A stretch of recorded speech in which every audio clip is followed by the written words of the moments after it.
if the whole world was full of narcissists, society would completely crumble. Human civilization needs people to be honest and to be empathetic and to care about other people. And narcissists are so good at exploiting that, because on a day-to-day basis, you just have an expectation that unless someone is like carrying a knife or doing something out and out dangerous, that you can probably expect them to be thinking about you as much as you're thinking about them. And if everybody in society was looking to stab you in the back the minute your guard was down, it would just be complete chaos.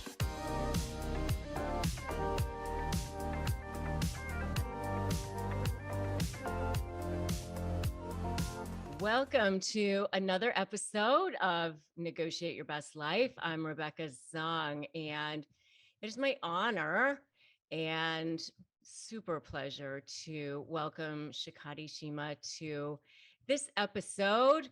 I met Shikati actually through my Slay program and through my network and through my community.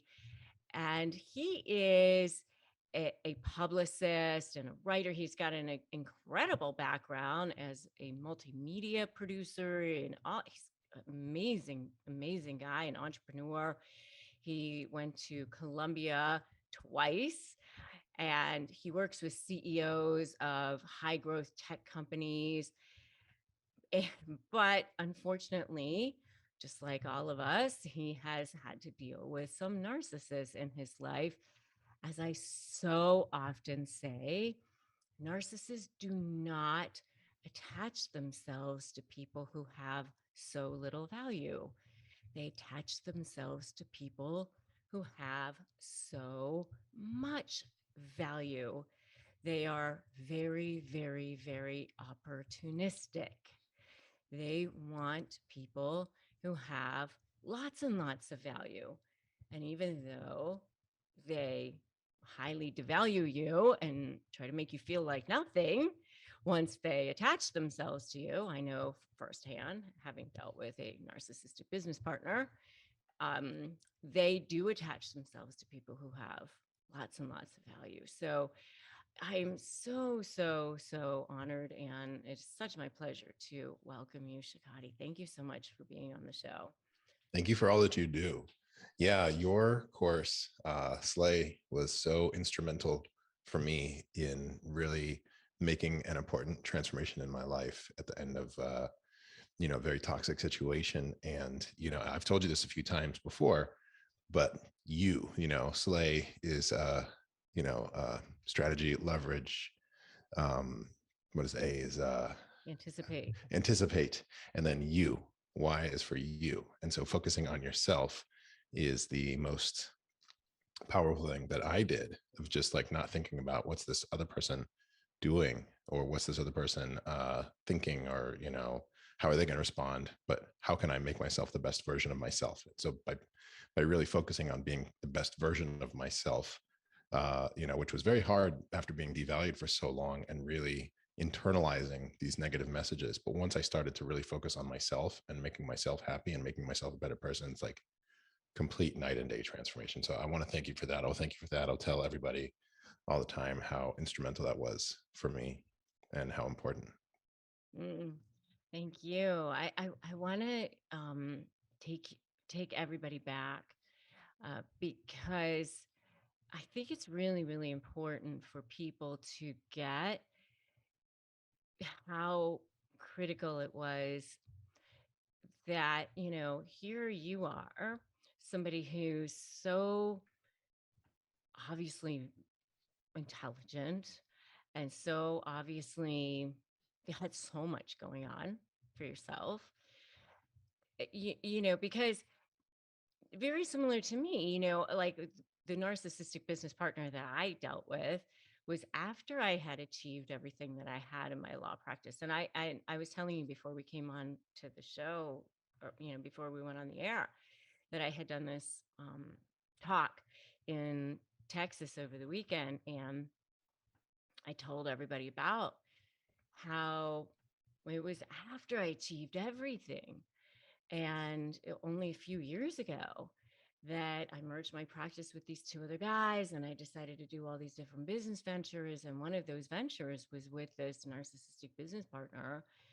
And it was really only 3 years ago or something like that that I was Mm-hmm. in Hawaii that, I had this, aha moment. And, I remember you Mm-hmm. telling me that, like, you remembered me telling, and I actually Yeah. told that story this weekend, because I think it's important for people to get that, they don't attach themselves to people who have so little value. They do attach themselves to people who have so much. Mm-hmm. But yet, you do end up feeling so powerless, and you do end up feeling like you're going crazy. Totally. I remember feeling like laying there in the middle of the night, like I was going crazy, Mm-hmm. like before I left for that trip for Hawaii, like what the hell? And I didn't want to, I told everybody in this talk, I didn't want to talk about how to negotiate with a narcissist on YouTube because I didn't want to talk about this. I was supposed to be strong. I was supposed to be this badass attorney. Like, how the hell did this end up happening to me? Totally. Yeah. Like this was, but then I kind of felt like, well, maybe I need to get over the blame and shame. And maybe I just need to start talking about this because maybe it'll actually help people to realize, like, maybe, you know, if it could happen to me, it can happen to anybody. And Mm-hmm. you know um they don't attach themselves to crap. They deeply covet what everyone else has, Mm-hmm. right? And so I really want you to take us back to the beginning of the relationship, how they love bomb you to death, how they want to quickly get to that next level as quickly as possible, Mm-hmm. to lock you in. Mm-hmm. And then once you're locked in, Yeah. how they make you feel like you're going crazy Mm-hmm. and, really get us there. And then how you were able to escape, basically. Yeah. Okay. So the I was friends with this person before. I wasn't close friends with this person, but we knew each other, and then we kind of matched on a dating site and started hanging out. And it was really convenient because we both worked for ourselves and we lived very close. We lived one neighborhood apart. Things got really hot and heavy. Lots of physical affection and time spent together. Um, love bombing with gifts and introductions to interesting people, and going to parties, and just whatever. It just seemed so magical. And it was one of those things of like, where have you been my whole life? This is, it's like I feel like I'm the center of this person's world, and this person's so great.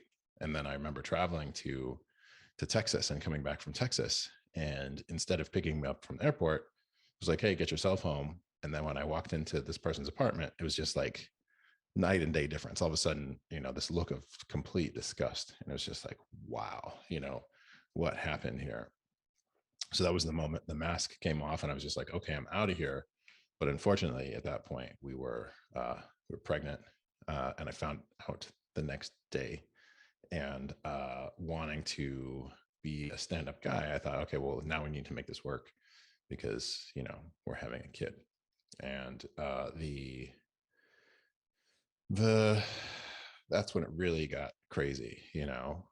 Pregnancy is a time of intense uh, change in the body and hormones and all of this. And I thought, oh, well, this is all going to get better when the baby comes, and, we'll focus on that. And that wasn't at all the case. We didn't, things never got better. They continued to get worse and worse and worse. And at a certain point, I was just like, hey, this is it. I can't live this way. And it was something that I was kind of building up to, but I wasn't in a position. It's like as a freelancer, there's rise and fall when you're building up your practice. And so I was waiting for a time when I had the wherewithal to make a clean break. And then one day I was just fed up and I just left, and that was it. That was about a little over 3 years ago. But it was very, very, very intense. I joke with people that like I have no color in my beard, but I used to have, color in my beard. So yeah, it's intense even just recounting it now. But long story short is that I was, love bombed really intensely. That was something that I wanted. I wanted to feel really cherished and special. And I got that, and I got it for just enough time to really be on the hook. And, in that time, we got pregnant. And, so this person's in my life forever. Yeah. Yeah. And we have a Yeah. lot of mutual friends. And it's like, it's been this ongoing process of pruning friends who I think are potentially aligned, because I just want to make sure that my world is as pure as possible with my own friends and people that really support me. And, to the theme of this, this community is that I just left not impulsively, but I just left, and it was hard enough to leave because, I knew I was going to have to fight for my child now, with a person who, uh, had very persuasive powers of, manipulation over me and other people, and was, going to hold my child hostage, basically, to get back at me or to have leverage over me. And that was not a decision I took lightly. And nobody, like you said, people have high value, who narcissists attach themselves to, but nobody's perfect. People make mistakes, people do things that, they regret later, unforced errors, if you will.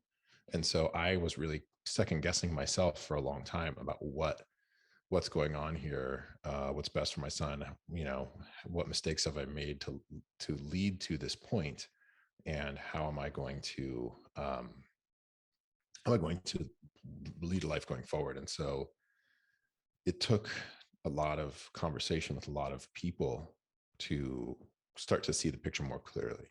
And again, to get to a place of just focusing on myself. And I would say it was the most intense year and a half to get to that place of like, let me just build myself up and not worry about this other person, but you leave the situation thinking like, oh, this person you just think so much about like all the things that they've done wrong to you, all the lies that you were told, all the lies that you believed. um, Keep finding things out, you're ruminating. um, but once you stop doing that and just start focusing on like, who am I and what do I want to become, that's when the light starts to shine a lot brighter. Yeah. I mean, but just the fact that you're saying, what mistakes did I make, things like that. I mean, no narcissist is ever saying that to themselves. Right. Right. That They don't self-awareness, self-reflect. that There's always, self-awareness. how can I blame somebody? Exactly. That Who's to blame for projection and this? deflection, Yeah. right? I mean, that self-awareness, that self-reflection that never happens, with a narcissist. Yeah. I remember that you talked about being at a friend's house right after Mm. you Hmm. left and hearing footsteps. Oh yeah. Yeah. Talk about that. Okay.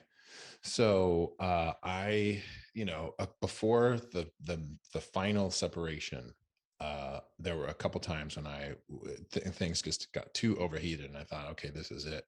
I'm out of here. And I didn't really have a plan, but I was like, I cannot be in this situation anymore. I had a friend who had an extra bedroom, and went to this friend's house, and their bed was on a loft above this extra bedroom. And I remember them coming in the middle of the night to go to sleep. And the footsteps going up the stairs just made my heart pound, because I thought I was back in the apartment I shared with the narcissist, and that we were going to get in a fight, even though it was like 3 o'clock in the morning, because it was very common to have fights start at 3 o'clock in the morning, and the narcissist would throw the lights on and say, "We're not going to sleep until we deal with this." And it's just like, you know, no good conversation ever resolves itself at 3 o'clock in the morning when someone's in bed. But I was so accustomed to that, and I was so accustomed to, literally walking on eggshells and hearing this person's footsteps and just thinking, oh, this person's gonna, the narcissist is gonna come into the room where I am, I'm minding my own business, and they're gonna flip out because my socks were on the floor in the bathroom, or there's a dish in the sink, or some, whatever arbitrary rules, but they're just gonna start, hauling off on me. And so I felt that, and that extreme paranoia and that PTSD, of like Like people your that were in a heart would start war. Yeah, my pounding. heart was pounding and I was sweating and all this. But people that have been in a war, it's like if they hear a car backfire or they hear a loud noise, they think they're back in the trenches and people are throwing grenades at them. And so that's exactly how I felt at the time, and it took a long time to really let my body unwind from that high level of stress. Yeah, it was like on a cellular level almost. Mm-hmm. Mm-hmm. Yeah. Yeah. Yeah. I mean, and so I mean, and even now, like for the people who can't see you, because we're on a podcast, Sure. for most of the people who are listening, as you're describing it, I can still see like how it still kind of hits you physically as you describe it. Oh yeah. I mean, the worst thing for me too as a man is that it's like, oh, no one's going to believe you if you say you're the victim here, you're the one being abused. And also, it's just like in any other situation, if someone is like just antagonizing you in that way, you have a right to defend yourself. You have, like if some random person came up to me and was like hitting me and getting in my face, then I would be able to defend myself. But in a domestic partnership, you can't do that. Then as a man, the finger is naturally going to be pointed at me. And so the having to restrain myself so much and talk the situation down if at all possible, and if not talk it down, leave the situation. And as I try to leave the situation, the narcissist actually blocks the door, physically restrains me, and it's like, no, so it's like, um I figure we probably talk about the Depp and Heard defamation case, but it's like, it seemed pretty clear from some of the testimony and some of the recordings that he was trying to get out of physical altercations and was unable to get out of physical altercations. And that's something that's very relevant to me, where physical altercations would happen. And it's like, as the man, I'm naturally going to be, pinned as the aggressor when in fact I was being aggressed. And Yeah. I can't physically escape. It's like, I don't want my infant child to be exposed to this. Don't want to be exposed to it myself, and not being able to leave, or having my keys hidden on the way out, things like that would happen, or being chased out of the apartment. And uh how tall are you? a little bit over 6 feet. Okay, So so you're a little bit over 6 feet tall. And how tall is mhm. she? 5'3". 5'3". Yeah. Okay. Yeah. So, So significant size difference. yeah. And I've represented, guys like that. And it's, it's never a good situation, Hmm. especially if, cops show up and they see Hmm. that kind of situation. I mean, it's just, you know, Yeah. Well, I mean, I called the police, and then the narcissist called afterwards. So now they don't know who to believe, you know? right. And the narcissist threw a statue at me, and told the police, I didn't throw a statue, but I do throw plates, you know? I mean, I Uh, had a guy one time where he literally had his phone on the whole entire time. mhm. And he was like, she's attacking me. She's attacking me. And she's like, that's right. I'm attacking. I'm Mm. attacking. And she had even grabbed a knife. Wow. And he ended up with a restraining order against him. Wow. Yeah. It's so crazy, because the police, they asked me, were you injured? And I'm like, not really, but it's like, do I have to be injured for this to be completely inappropriate, you know, for me to get some protection? Because like, yeah, I mean, just the restraint needed to be on the receiving end for so long and do nothing, you know, it's just so hard. So that's still in my cells, that's still in my body, you know. I think that will leave my body and my biology eventually, but it's like, yeah, Yeah. Yeah. Well, of course you're going to yell, you know, if someone's yelling at you and you're fed up, you're going to yell, but that doesn't, you know, like it doesn't help anything. And then you know, stopping from escalating any further, it's just like, okay, well, I'm going to leave, somebody needs to leave. But oh yeah, that brings back memories still, because it's only been 3 years. But yeah, once I got out of that situation and things calmed down, and it's like switching to text only communication um helps. one form. I always say Yeah, one one form. form. Mm-hmm. You definitely want only one form of communication. No in-person communication, except just like, you know, Parallel parenting yeah. is a must with narcissists. So yeah, everything's in writing, because it's like you don't I have always to say with respond. narcissists, it's like getting arrested. Everything they do and say, you do and say, will be used against you. Yeah. So it's like you can react, but you respond, but you don't react. You know, it's like you Right. can wait 12 hours. You can wait, you know, if something's incredibly urgent, Don't defend then yourself yeah. because that's what they want. Mm-hmm. Just like pull you into the mud. Mm-hmm. But being so good at like creating drama, even in an email, and like word salading into like what is going on here. So, you know, again, Rebecca, I have to thank you, because that, you know, 50 phrases to disarm a narcissist has been a lifesaver. I have it on my phone.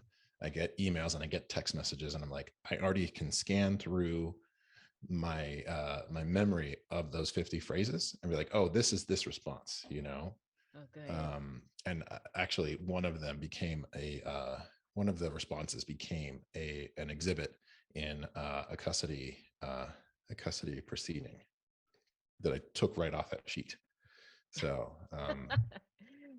yeah, uh, well, I'm so glad to hear that. And so let's talk about how you started to transform, yeah, and come out of that.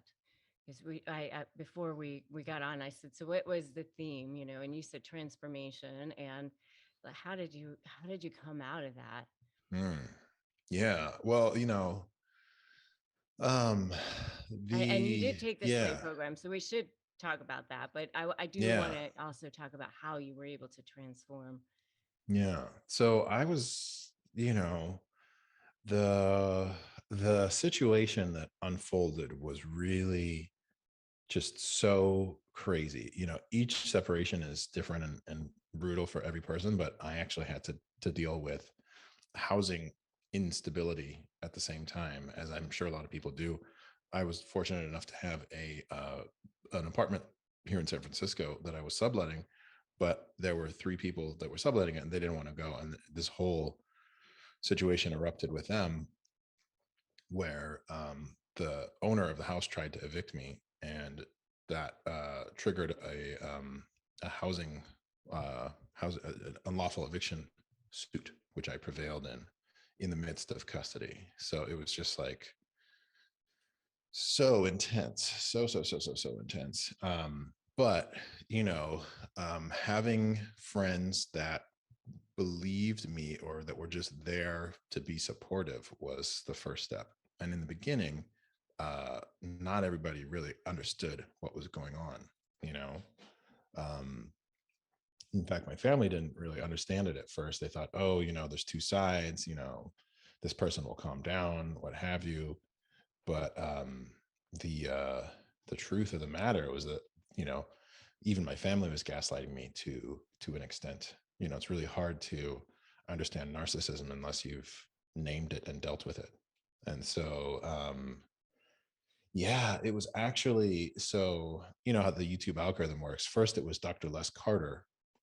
And then, once Dr. Les Carter, you watch a few of those videos, then I started being recommended your videos and a few others. And then, yours was about negotiation and more nuanced.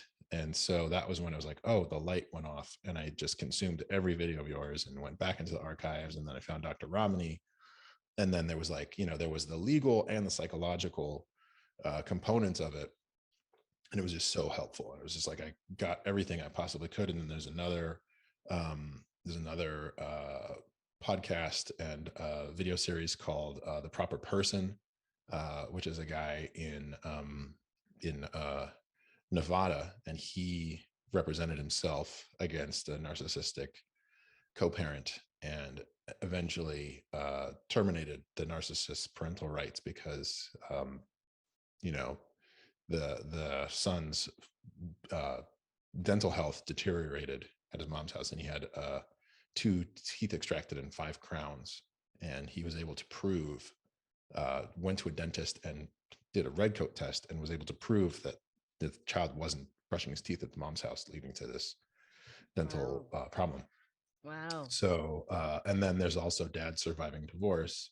So, there's actually this incredible support community, and, Tina Swithin, One Mom's Battle. So Sure. it's like, you take bits and pieces, because I agree with some, and I identify with some a lot more than others. Hmm. But, just to find out that there's this really rich community of narcissism support out there on YouTube was, you know, even if my friends and family didn't get it, there were people that get it, and they could actually, what was the most remarkable thing was like people could actually describe the narcissist in my life, having never met them, because they're so similar. They're all almost identical in the way they behave, their entitlement, their, gaslighting and all these things. So it's like, wow, how could you possibly know this person um, without knowing this person? Yeah. So, They're watched all a so lot of similar. YouTube. Yeah. Yeah. I love how you describe them as the chocolate Easter bunny, like Yeah. this hollow, really nice looking on the outside and completely hollow on the inside. And so it's just like, wow, when I connected with so many other, you know, and then there's also this guy now, Lee Hammock, Mental Healness, who Oh is yeah, a I've seen diagnosed him. narcissist. So, Yeah. like these are people like like yourself, real people, So it's like I've connected with a number of them offline, Oh, and you so have? that's like my tribe, my support tribe. And then I've got a great therapist, and there's other resources for parents here in San Francisco, but it's like it just is so much energy and so much time to rebuild, you know and so I really feel for people who've been in a situation for like 20 years, and they think, oh, I'm just going to wait till the kids go to college or what have you. And it's like, as hard as this has been, it's been better than being stuck in that situation. Um, and I was only in the situation for 3 years, but wow, that has changed. That's changed me on a cellular level, even in 3 years. So, um, and I'm finally at the place now of not regretting or blaming myself or shaming myself, and just looking at the lessons and looking at, how much I've grown in the time. But, in the beginning, I was really just like, oh my gosh, I deserve this. This is my life, I somehow I'm to blame for this, and the things I've done have caught up with me. Like, but now I know it's like every day is an opportunity to transform yourself, and that shaming is part of the internalization of everything you say will be used against you. Narcissist turns everything you've ever shared, any vulnerability, when you want to Oh yeah. connect with them on a human level, they store that up, and then at the most opportune time to damage you, they bring it up and say, well, you did this, and this is just another example of you doing this. And like, whoa, that's not why I told you that thing. I'm being self-reflective here. I'm being vulnerable. I'm owning, you know things I've done. And that is totally off limits for you to say that. But um, people don't people who are narcissistic, people who are narcissistic feel no shame about, turning that against you. So Oh yeah, totally. Totally. Okay, so let's talk about the Slay program and how it yeah. helped you for sure. Yeah. So in negotiation, it's really about give and take. And the more you know about the narcissist, the more you have to work with, because you know what they value. And first and foremost, they value their public appearance and the shiny things and being liked and adored by people.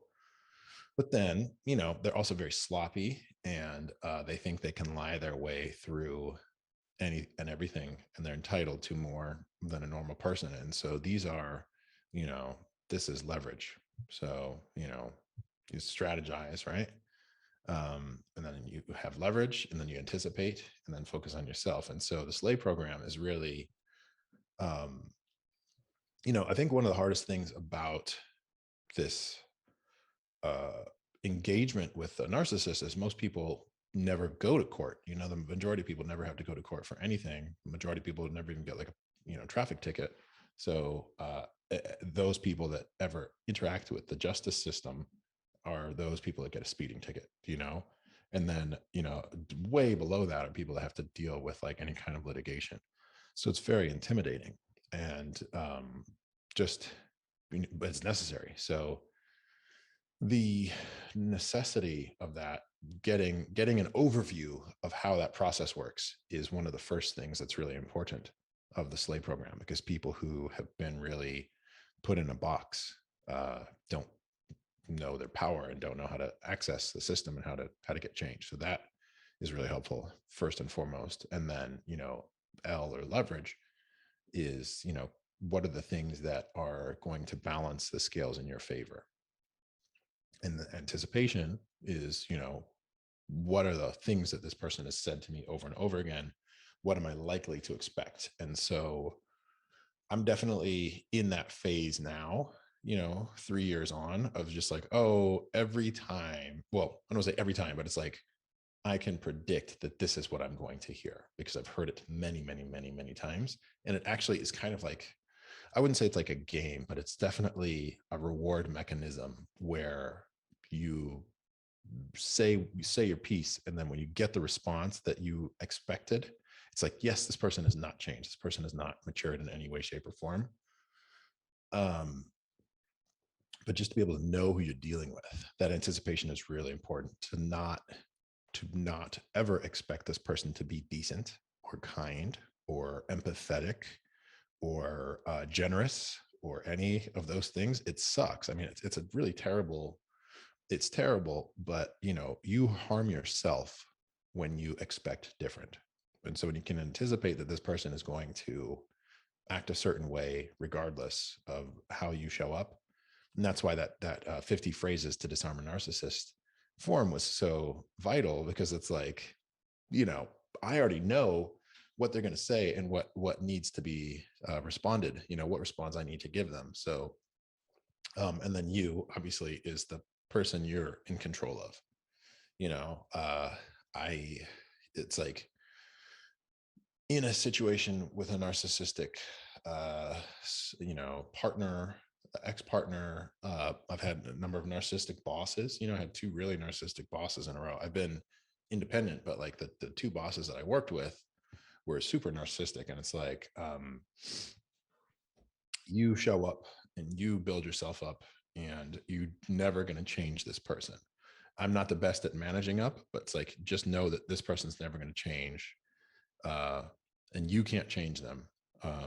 The next person's not going to change them either, but you can change you, and you can change you every day a little bit. And there's another book that I love called Atomic Habits, and it doesn't Mhm. exactly relate to narcissism, but it's just like, when you think about each action as an investment in your future self, then you can break out of narcissistic patterns really, really quickly, because you're like, hey, I can control this, or I'm doing this, and this tiny little thing, drinking one more glass of water a day or doing 10 push-ups a couple times a day, transforms me into this version of myself. And the narcissist wants you to be a smaller and smaller version of yourself, But when you realize that just these little things that you can do from day to day make you the person that you most desire to be, it's a total game changer. Yeah, thank you. Yeah, so I'm so glad that it was so helpful for you. I mean, it's exactly what I wanted, it's exactly what I envisioned. Mm-hmm. I mean, I mean, it was transformational for me as well, being able to kind of figure out, I mean, I had been helping people negotiate for years and years and years.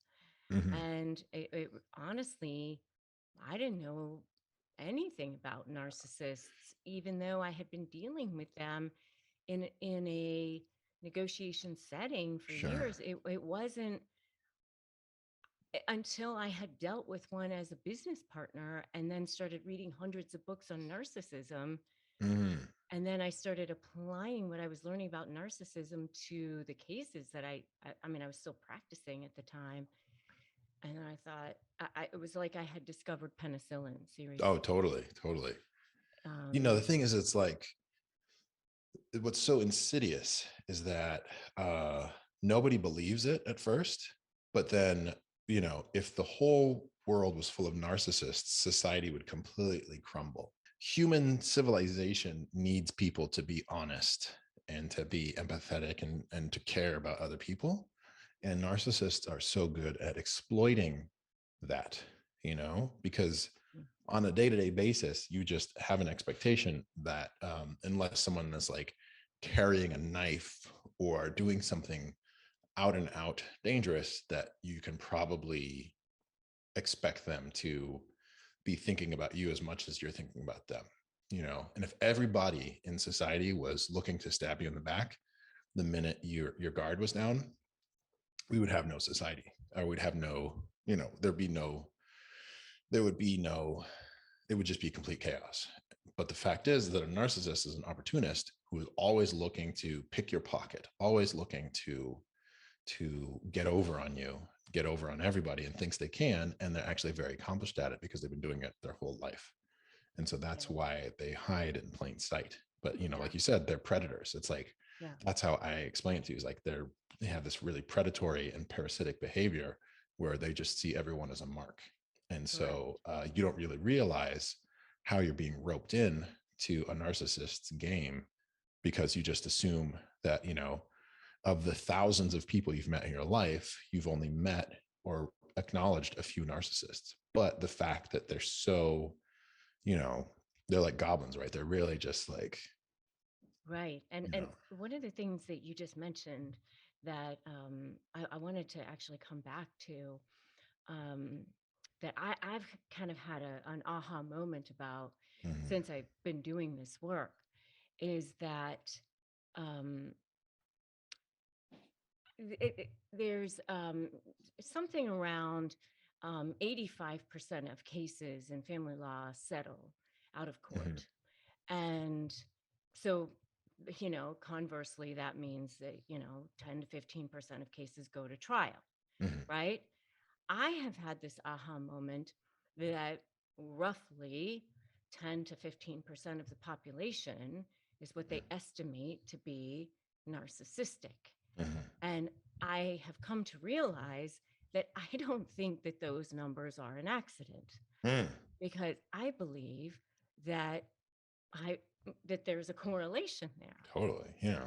I believe that the cases that aren't settling are the ones that have a narcissist involved. Sure. Sure.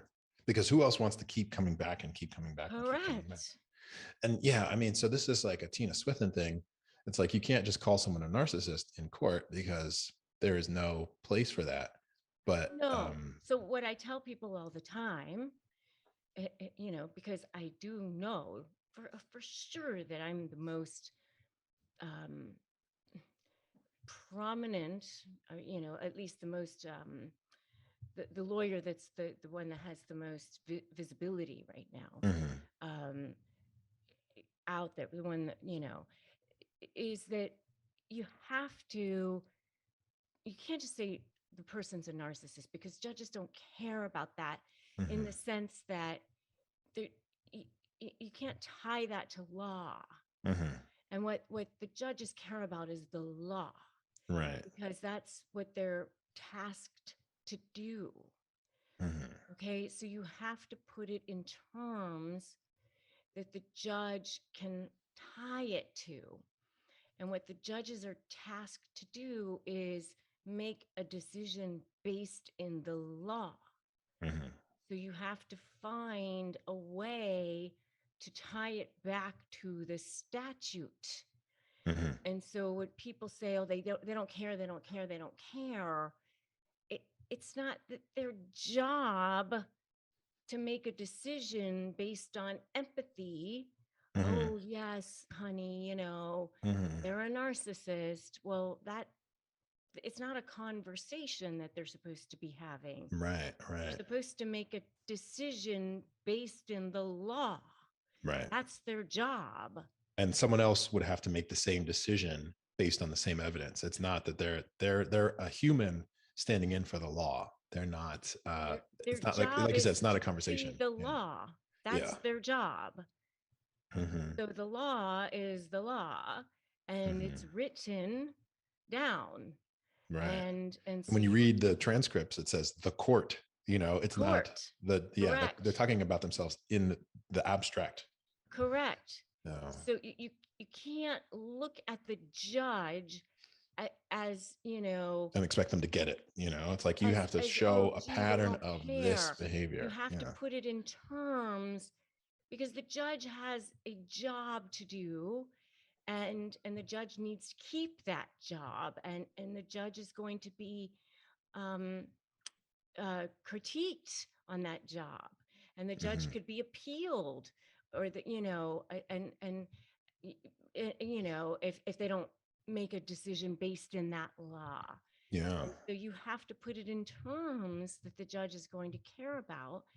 And how that happens is you go, okay, California law has 10 factors or 18 factors or Mm-hmm. whatever it is. I And think it's 13.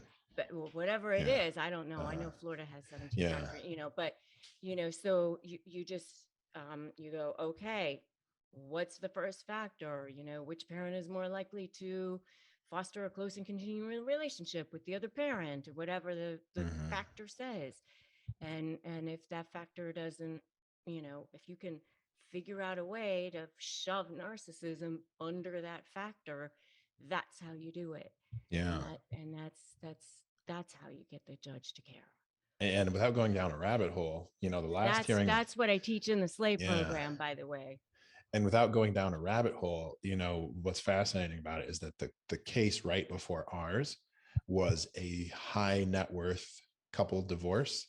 And the attorney for the respondent told the judge, "Oh, well, this is too complicated for you to understand." And it was kind of this like, you know, needle skipping over the record. The judge was like, "No, this is absolutely not too complicated.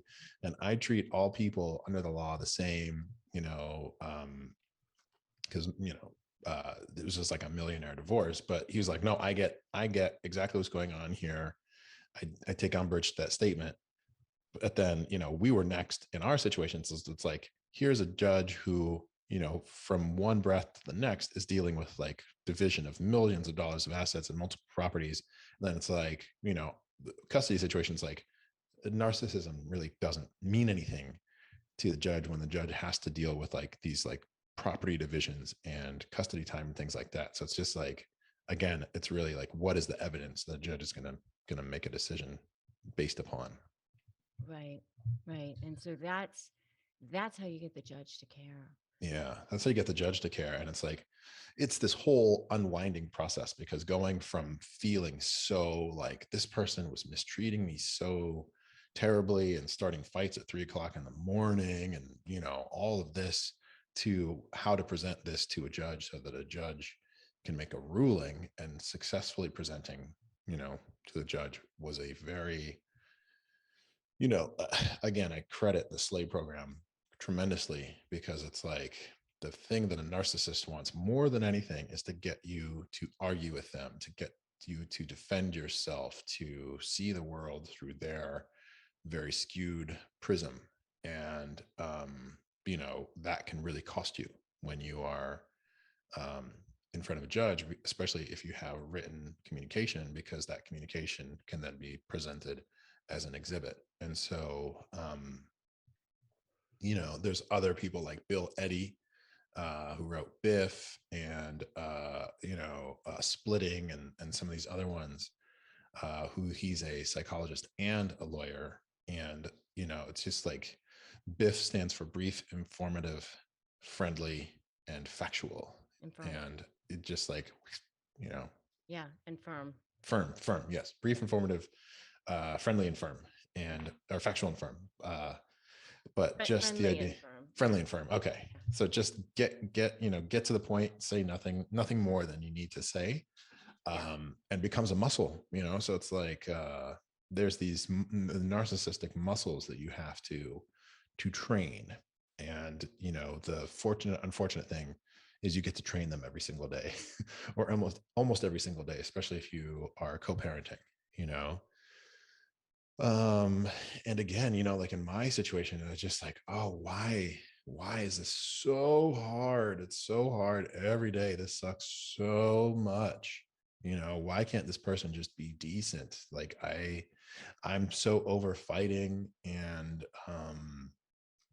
just want to go on with my life. And it's like, no, don't go on with your life. I want you to be, beholden to me or thinking about me in some way, shape, or form every day. And it's like, a healthy person doesn't think that way.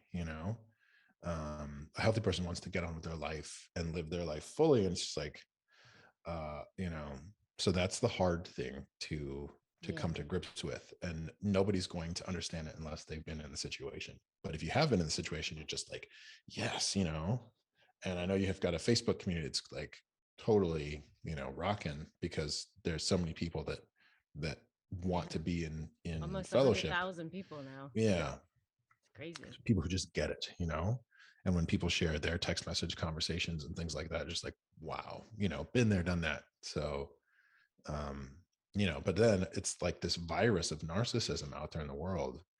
It seems to be really infecting almost as many people as COVID. So that's it's like, that's the next frontier, is how to inoculate society against narcissism, when social media and, YouTube and politics and, just there's so many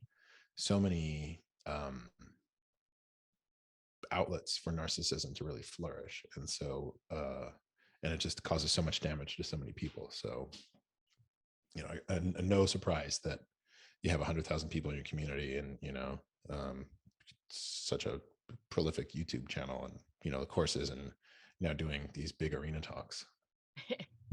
Yeah.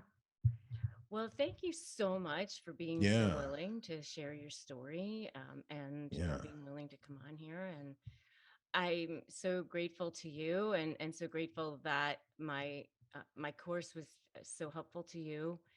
I'm send you so much light and so much love, and continue to send you support.